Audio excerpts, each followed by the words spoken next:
and Johnny Isaacson's a Republican co-sponsor. I think this is going to get a lot of attention this time, which basically says, let's do three things. One, we're the only industrial country in the world that hasn't had this conversation.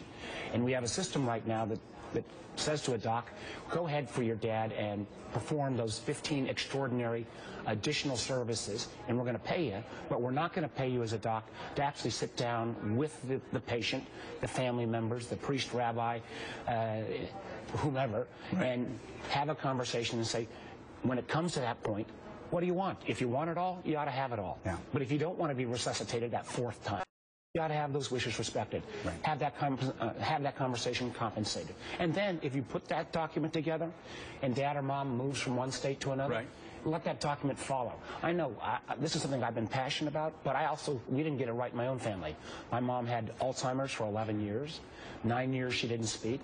So near the end of her life, trying to convince my dad to let my mom go was something that was a challenge. Yeah. So Nick, you've written a lot of articles about this for the Times. How is the advance in kind of end-of-life care made this problem more urgent? We're able to keep people alive at the end of their lives for longer and longer. Even if the quality of life is bad. So is this a more urgent problem now? It is a growing problem. You know, with the advantage of outliving all the actuarial tables comes the question, though, still at the end, you know, how do we want to exit this life? And again, what we've worked with a lot of the religious groups to say, this is not about restricting choices. This is about expanding choices.